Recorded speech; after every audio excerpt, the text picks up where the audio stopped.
Hi everyone, I'm Tatiana Darugina, Professor of Finance at the University of Illinois, and this is Econ Quick Takes. Today, I want to talk about what we should expect if the US economy officially falls into a recession, which is looking increasingly likely.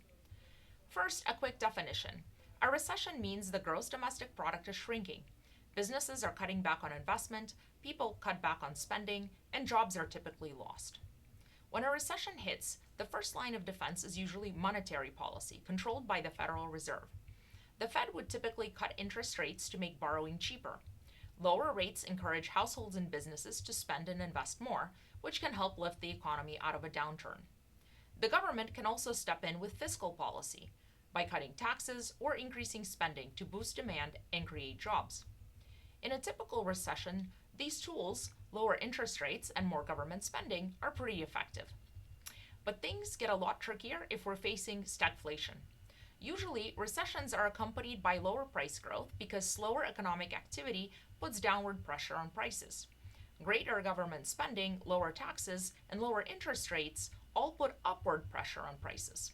When there is a recession and inflation falls as a result, having some inflationary pressure is fine and may even be a good thing to stabilize price growth. But not so with stagflation, which is when the economy shrinks and inflation stays high at the same time. This creates a nasty problem.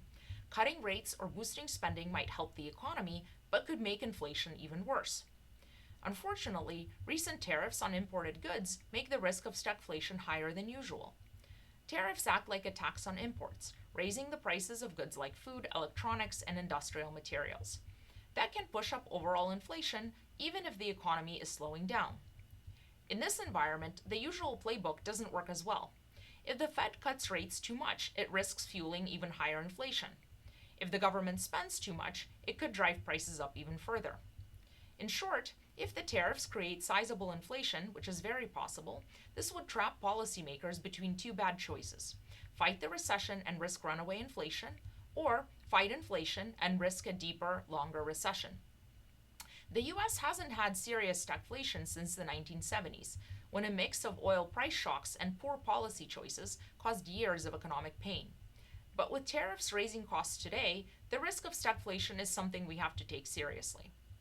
So, what can we do to avoid stagflation? One important step would be to roll back the tariffs that are driving up prices.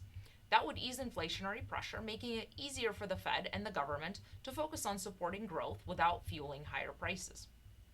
Another tool is to target government spending carefully, focusing on investments that boost productivity over time, like infrastructure and education, rather than just pumping more money into the economy across the board.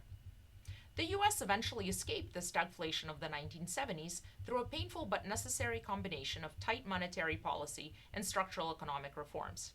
A reminder that while fixing stagflation isn't easy, it can be done with the right choices.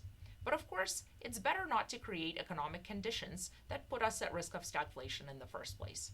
Thanks for watching. This has been Econ Quick Takes.